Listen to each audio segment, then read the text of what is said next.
믿음이 연약한 자를 너희가 받되 그의 의견을 비판하지 말라. 어떤 사람은 모든 것을 먹을 만한 믿음이 있고 믿음이 연약한 자는 채소만 먹느니라. 먹는 자는 먹지 않는 자를 업신여기지 말고 먹지 않는 자는 먹는 자를 비판하지 말라. 이는 하나님이 그를 받으셨습니다. 남의 하인을 비판하는 너는 누구냐? 그가 서 있는 것이나 넘어지는 것이 자기 주인에게 있음에 그가 세움을 받으리니 이는 그를 세우시는 권능이 주께 있습니다. 어떤 사람은 이 날을 전날보다 낮게 여기고 어떤 사람은 모든 날을 같게 여기나니 각각 자기 마음으로 확정할지니라. 나를 중히 여기는 자도 주를 위하여 중히 여기고 먹는 자도 주를 위하여 먹으니 이는 하나님께 감사함이요 먹지 않는 자도 주를 위하여 먹지 아니하며 하나님께 감사하느니라. 우리 중에 누구든지 자기를 위하여 사는 자가 없고 자기를 위하여 죽는 자도 없도다. 우리가 살아도 주를 위하여 살고 죽어도 주를 위하여 죽나니 그러므로 사나 죽으나 우리가 주의 것이로다. 아멘. 오늘 우리에게 주신 말씀 로마서 14장 1절로 12절인데 살아도 주를 위하여 살고라는 말씀의 제목입니다. 제가 결혼을 하고 섬기던 교회에서 목사님께서 사람들 사이에 다르다와 틀리다만 잘 구별해도 인간관계의 절반은 성공이라고 하신 말씀이 생각납니다. 다른 것을 자꾸 틀리다고 비판하고 지적하다 보니 관계가 나빠지는 것입니다. 로마서 14장 15장에서 다루고 있는 문제를 아디아포라라고 합니다. 아디아포라란 대수롭지 않은 것들, 사소한 것들이란 뜻으로 변하지 않는 진리에 관한 것이 아니라 성도 각자의 신앙 양심에 입각한 판단과 자유에 맡겨야 할 문제들을 말합니다. 즉 교리적인 문제가 아니라 성경에 명문화되지 않는 대수롭지 않는 것들에 관한 것인데 이에 대해 의견을 달리할 수가 있는 것입니다. 오늘 본문은 로마의 그리스도인 공동체를 완전히 파괴할 수 있는 잠재력을 지닌 실제적인 문제에 대해 언급하고 있습니다. 공동체에서 형제를 사랑하고 종말을 바라보면서 소망을 갖고 영적 전쟁을 해나가는 과정 중에 공동체 내부에 로마 교회를 위협하는 먹는 것과 마시는 문제, 또 절기를 지키는 문제에 대한 깊은 분열이 있었습니다. 사람들은 사소한 것에 늘 목숨을 걸고는 합니다. 그래서 무엇이 중요한디 하는 대사도 나왔나 봅니다.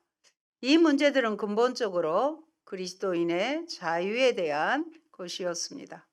그리스도께서 허락하신 자유를 어떻게 누릴 것인가? 그리스도를 믿고 난 후에 율법을 어느 정도까지 지켜야 하는가? 또 어느 정도까지 자유가 있는가에 관한 문제였습니다. 이것은 디아스포라 유대인뿐만 아니라 하나님을 경외하는 자들이었던 이방인들에게도 심각한 문제였습니다.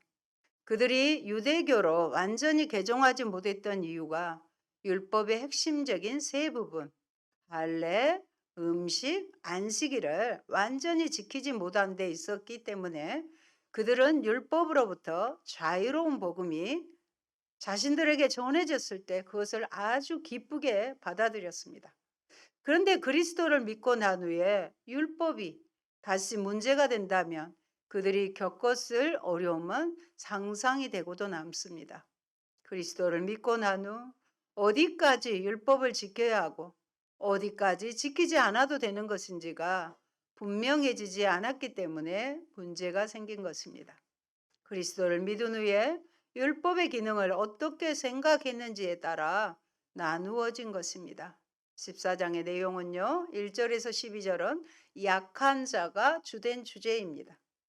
그리고 13절부터 23절까지는 강한 자가 다루어집니다. 제가 근무했던 학교에서 예전에 교감 선생님으로 정년퇴임을 하시는 분에게 마지막으로 그 당시에 전도서를 타이핑을 해서 책자를 만들어 선물로 드렸습니다. 그랬더니 빤히 저를 바라보면서 자기가 고등부 학생회장까지 하셨던 분이라고 했습니다. 주일 예배 후 학생회 임원회의를 하고 그날이 여름이어서 수박을 사가지고 왔는데 마침 담임 목사님이 누가 주일에 수박을 사 먹으라고 했느냐고 하면서 그 수박을 교회 바닥에 던져서 깨뜨려 버리셨다고 합니다. 그 길로 상처를 받아 정년이 다 되도록 교회를 나가지 못하신 것입니다. 저도 젊은 나이였지만 정말로 대신하여 사죄하고 싶었습니다. 한 영혼을 실족시키면서까지 주일에 돈을 쓰지 않고 지켜야만 했는지, 그리고 조용히 나무랄 수는 없었는지 안타까운 마음입니다. 오늘 우리에게 주시는 메시지입니다. 첫째, 서로 심판하지 말고 받으라고 하십니다. 1절은 믿음이 연약한 자를 받으라라고 라는 권면으로 시작합니다. 즉 문제를 말하기 전에 벌써 해답을 명시하고 다루는 것입니다. 받으라 이 말은 용납하라로 번역할 수 있습니다. 그들의 의견에 대해 시비를 걸지 말고 시비거리로 삼지 말고 용납하라는 것입니다. 바울은 먼저 음식 문제나 절개 문제에 관해서 믿음이 강한 자라고 표현되는 사람들에게 직접적으로 권면합니다. 믿음이 강한 자와 약한 자는 처음 신앙을 가져서 연약한 초보 신앙자들이 아닙니다. 두 그룹 간의 차이는 율법에 관계된 것입니다. 믿음이 연약한 자들은 아직도 율법의 어떤 부분도 지켜야 된다고 생각하는 사람들이고 그 명칭은 분명히 강한 자들이 비꼬면서 부른 말입니다. 2절에 이 그룹에 속한 사람들이 채식주의자로 표현되어 있습니다. 코셔의 문제로 고기는 먹지 않고 채식만 하는 사람들로 표현이 되어 있습니다. 코셔라는 말 아시지요? 전통적인 유대교의 율법에 따라 식재료를 선택하고 조리하는 음식을 코셔라고 합니다. 지금도 비행기를 타면은요, 기내식에 코셔를 지정할 수도 있습니다. 그런데 구약 성경에서 채식주의를 주장한 예가 없기 때문에 이 부분은 해석이 어렵습니다. 고린도 교회의 교인들 중 일부가 고기를 먹는 것을 거부한 이유도 우상에게 먼저 바쳐진 고기를 먹는 것이 자신을 더럽힌다고 여겼습니다. 로마 교인들 중 일부도 우상에게 바쳐졌던 고기를 거부했던 것 같습니다. 여러분, 근본적으로 음식에 관한 문제는 율법에 대한 순종 문제였습니다. 믿음이 연약한 자라 일컬어지는 그룹에 속한 사람들은 그리스도를 믿고 난 후에도 음식에 관한 율법을 어느 정도는 지켜야 한다고 믿었습니다. 반면에 소위 믿음이 강한 자들은 그리스도 안에서 모든 것을 다 먹을 수 있다고 생각했습니다. 그리스도 안에서 완전한 자유를 가지고 있으니까 그것이 우상에게 바쳐졌든 안 바쳐졌든 아무런 상관이 없고 어떤 것도 금지시킬 수 없다는 입장을 취했습니다. 로마서 15장 1절에 보면 바로 다음 장이죠. 바울은 우리는 이라는 표현을 사용해 자신도 그들의 입장과 동일하다는 점을 보여줍니다. 즉 바울은 음식법에 관해 완전한 자유를 주장했던 사람입니다. 그러나 바울이 그들의 입장을 옹호하는 것은 아니었습니다. 그의 생각을 시비거리로 삼지 마십시오에서 보듯이 믿음이 강한 자들 그룹에 다른 그룹의 생각을 비판하지 말라고 주문하고 있습니다. 바울은 양쪽에 서로 판단하지 말라고 권면합니다. 믿음이 강한 자들은 자신들을 판단하는 사람들을 받아들여야 하며 동시에 연약한 자들은 강한 자를 판단하지 않아야 한다고 공고합니다. 하나님이 그들을 이미 받아주셨기 때문입니다. 4절에서 주인과 하인의 관계의 비유로 설명합니다. 하나님이 판단하실 일은 하나님께 맡겨두고 서로 판단하지 말라고 권면합니다. 다음으로 5절에서 절기에 관한 문제를 다룹니다. 안식일과 유대인 절기들을 다 지켜야 하는가에 대한 이견이 있었습니다. 아마도 믿음이 약한 자들은 유대인 절기를 지켜야 된다고 하고 강한 자들은 지키지 않아도 된다고 주장했을 것입니다. 그리스도께서 오셨는데 우리가 그 의미만 알면 되지 구태여 지킬 필요가 없다고 주장했을 것입니다. 이에 대해 바울의 태도는 6절로 9절에 드러납니다. 우리 모두 함께 6절에서 9절 읽겠습니다. 나를 중히 여기는 자도 주를 위하여 중히 여기고 먹는 자도 주를 위하여 먹으니 이는 하나님께 감사하며 먹지 않는 자도 주를 위하여 먹지 아니하며 하나님께 감사하느니라. 우리 중에 누구든지 자기를 위하여 사는 자가 없고 자기를 위하여 죽는 자도 없도다. 우리가 살아도 주를 위하여 살고 죽어도 주를 위하여 죽나니 그러므로 사나 죽으나 우리가 주의 것이로다.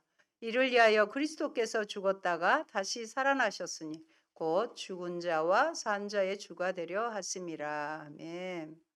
6절로 9절 안에 보면 주라는 표현이요 7번이나 나와요. 그리고 하나님과 그리스도까지 합하면 10번이나 됩니다. 그런데 지엽적인 것에 아주 사소한 것에 집착하다 보면 큰 것을 잃고 감정에 치우치기가 쉽습니다. 온 줄기와 같은 주님 중심으로 바라보아야만 한다는 말씀입니다. 주님 중심으로 그 형제를 바라보게 되면은요, 그리스도께서 대신하여 죽으신 형제. 우리는 그런 마인드로 사람을 대해야 됩니다. 그리스도께서 대신하여 죽으신 형제임을 깨닫게 되는 것입니다. 중심점은 한 절 6절 안에 3번 등장하는 주를 위하여, 주를 위하여와 2번 등장하는 하나님께 감사함에 있습니다.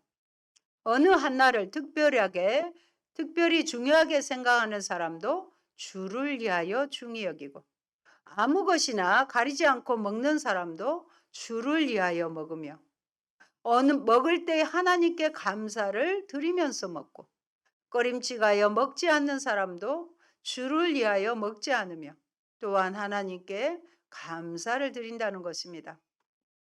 그렇다면 이런 말씀이 되는 것입니다. 저 사람도 주님을 위하여, 나도 주님을 위하여, 저 사람도 하나님께 감사하고, 나도 하나님께 감사하고 있다면, 저 사람이 나와 같지 아니한 것은 나와 다를 뿐이지 틀린 것은 아니다. 이렇게 생각하시면 됩니다. 그렇습니다. 방법은 달라도 목적은 같기 때문에 받아주라는 것입니다. 각 사람이 주를 위하여, 주님을 위하여 행한 일들을 서로 인정해야 합니다. 모든 음식이 주님께 속한 것이므로 감사함으로 먹으면 됩니다. 마찬가지로 연약한 자가 주님을 위하여 몸을 더럽히지 않으려고 먹지 않은 것도 인정해 줘야 합니다. 나를 지키는 문제도 마찬가지입니다. 무엇이든지 주를 위하여 행하는 자는 주님을 기쁘시게 할 것이며 주님은 그를 더욱 성숙한 자로 세워 가실 것입니다. 그러므로 자기의 기준을 가지고 다른 사람을 정죄하거나 업신여기지 말아야 합니다. 음식에 대한 규정이나 나를 준수하는 일은 복음의 본질에 속하지 않는 사소한 문제입니다. 그런데 이런 문제로 성도 간의 사랑이 파괴되고 하나됨이 훼손된다면 빈대 잡으려다가 초가삼간 태우는 것과 같습니다. 우리는 틀린 것이 아닌 다른 것의 문제에 대해서는 관용하는, 용납하는, 받아주는 자세를 가져야 합니다. 여러분, 주를 위해 그렇게 했다면 양쪽 모두의 행동이 가능하다는 것입니다. 우리가 살아도 주를 위하여 살고 죽어도 주를 위하여 죽나니 그러므로 사나 죽으나 우리가 주의 것이로다. 바울의 선언에는 동기를 봐야지 나타나는 행위의 겉모습을 보고 서로 판단하는 태도에 대한 비판이 들어 있습니다. 바울은 10절에서 먼저 같은 피를 나눈 한 형제가 된 사실을 지적합니다. 내가 어찌하여 내 형제를 비판하느냐? 어찌하여 내 형제를 없이 여기느냐? 우리가 다 하나님의 심판대 앞에 서리라. 같은 피를 나눈 사랑의 공동체를 이루어 주시는 주님의 교회 내에 내가 누구간데 업신여기고 판단하는 담을 쌓을 수가 있단 말이냐. 그래서 받아주어라 하시는 것입니다. 서로 형제된 사이로 서로를 심판하는 것은 하나님이 종말에 심판하실 것을 자기가 하나님이 되어 하는 행동이라고 주장합니다. 아담이 하나님처럼 선악을 분별하려고 했던 것과 같습니다. 누가 심판하고 심판받을 위치에 있는 것을 잊었느냐고 묻는 것입니다. 11절은 기록되었으되 주께서 이르시되 내가 살았노니 모든 무릎이 내게 꿇을 것이요 모든 혀가 하나님께 자백하리라 하였느니라.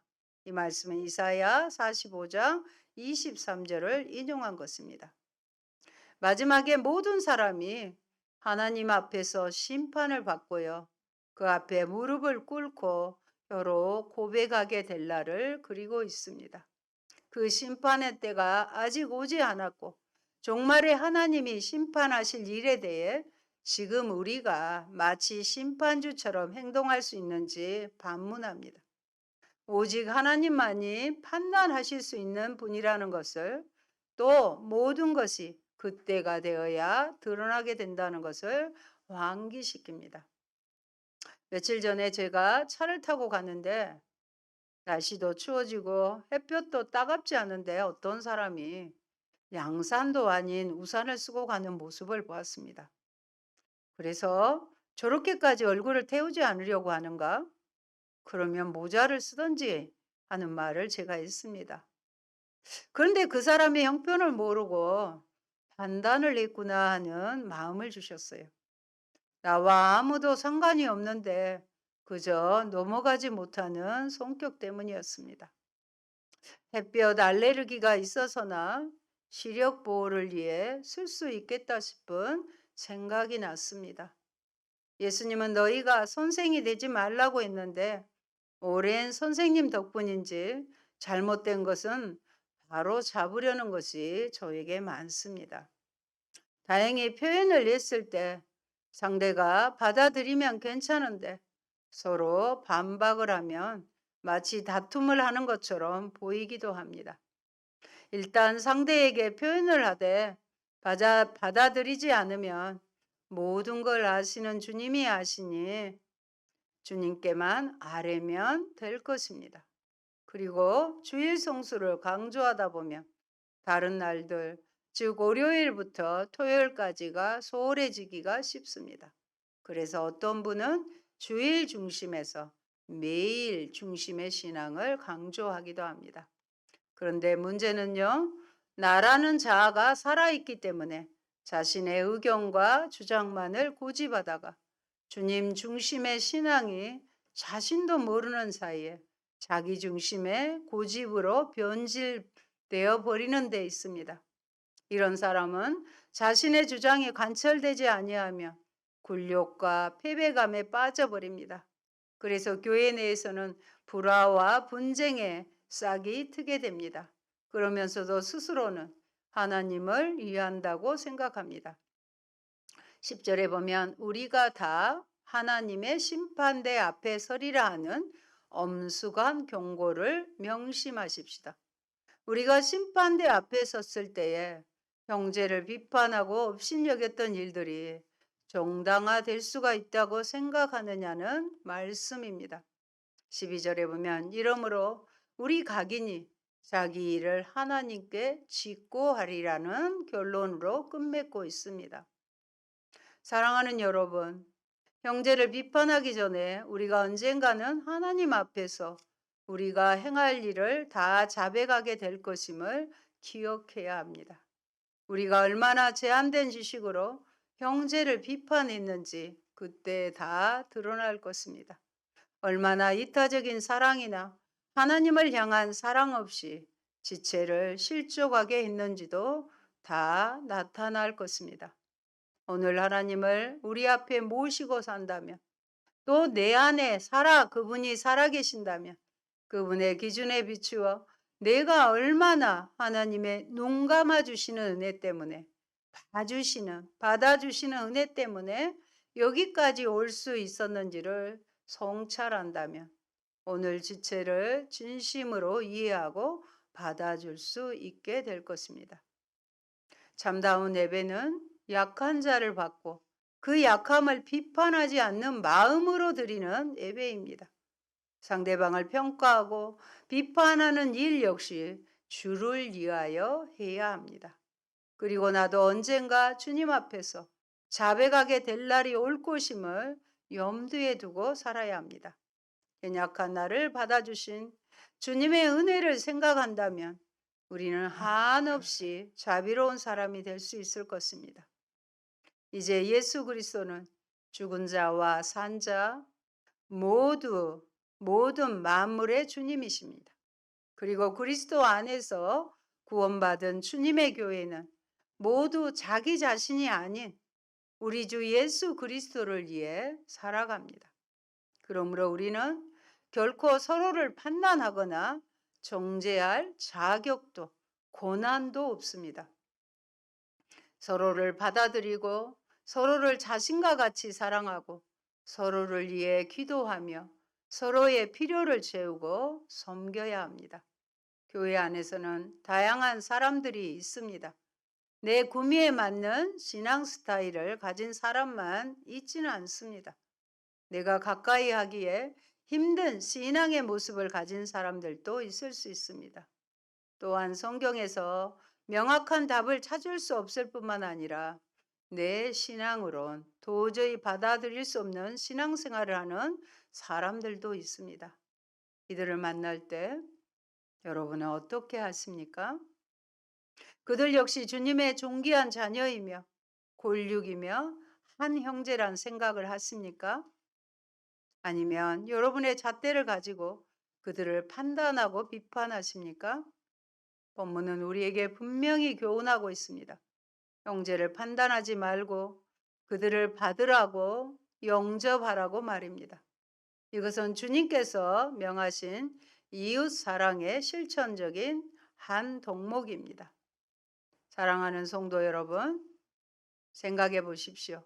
이 실천적인 주님의 말씀을 우리가 그대로 지킨다면 우리 교회가 얼마나 아름다워지겠습니까? 우리의 실천으로 주님의 나라가 이루어진다니 또한 얼마나 가치 있고 기쁜 일입니까? 그러므로 여러분 모두가 믿음의 연약한 성도들을 비판하지 않기를 원합니다. 그들을 환영하는 주님의 따뜻한 가슴으로 그들을 맞이하기를 바랍니다. 우리를 위해 오래 참으시는 주님처럼 연약한 성도가 성장할 때까지 참고 기다려 주님의 아름다운 나라를 더욱 확장시키는 복된 성도들이 되시기를 축원드립니다. 아멘. 기도하겠습니다. 좋으신 아버지 감사합니다. 한 공동체 안에 우리 가족 안에 교회 안에 믿음이 연약한 자를 비판하고 판단하지 말고 그 믿음이 성숙할 때까지 성장할 때까지 기다려주라고 주님 말씀하여 주셨습니다. 하나님 오늘 주신 말씀처럼 우리도 그 말씀대로 순종하여 공동체 안에서 서로를 용납하고 사랑하는 저희가 되게 하여 주옵소서. 예수님 이름으로 기도합니다. 아멘.